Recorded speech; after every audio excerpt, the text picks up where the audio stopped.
Hey everyone, welcome back to my kitchen. I am gonna do a recipe that's probably gonna blow your minds. As you know, Sarah is dairy free and I love chocolate, and dairy and chocolate go hand in hand. So I'm gonna show you a recipe for a dark chocolate cake that you can do in your Instant Pot. So come along and bake with me. Happy baking, everyone. Here are the ingredients you will need for this recipe. It includes flour, sugar, salt, cocoa powder, baking soda, baking powder, vanilla, an egg, and butter. I use vegan butter so I can keep it dairy-free for Sarah. In addition, you will need boiling water.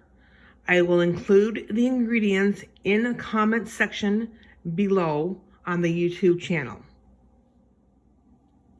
So in my bowl, I've just got my dry ingredients. I have 1 cup of sugar.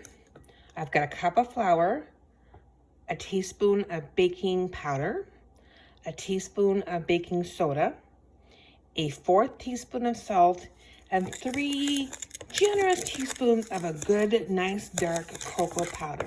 So just mix those until it's well blended. So I've added in a cup of boiling water and it's warm. You can see the steam if you look carefully. And so be careful when you add that in. And then the egg, I'm just gonna mix this together. And oh gosh, the smell of that cocoa is so amazing.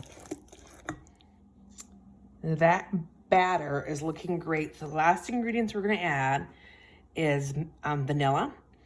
And I am kind of a snob when it comes to vanilla. I love the flavor of Mexican vanilla.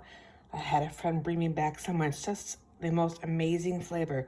So I'm adding a very generous, you can see it's generous teaspoon of vanilla. And I'm just gonna stir that in. And this is where the Instant Pot comes in. I have a non-stick ceramic liner that I use for my cakes and for baking. I do recommend that you spray it first, even though it is non-stick, just because cake batter does need the extra layer. So that batter is gonna go in that pan and it's gonna go in the Instant Pot.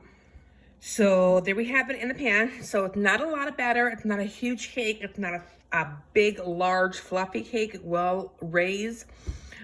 But if you want to have a layer cake, you're going to have to do 2 batches and do 2 bakes. So let's get baking. So I have the liner in the Instant Pot. You can see I have a cake mode. I set it for 28 minutes. You do not need to seal this to pressurize. This is not a pressurized bake. This is just using the Instant Pot as your oven. So that should be done in about 28 minutes.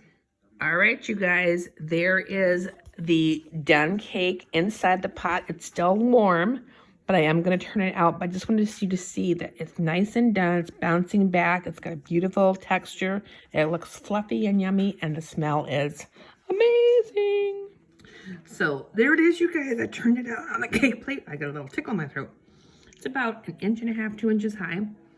I will put whipped cream and probably strawberries on there, but I'm gonna taste it and see how it tastes.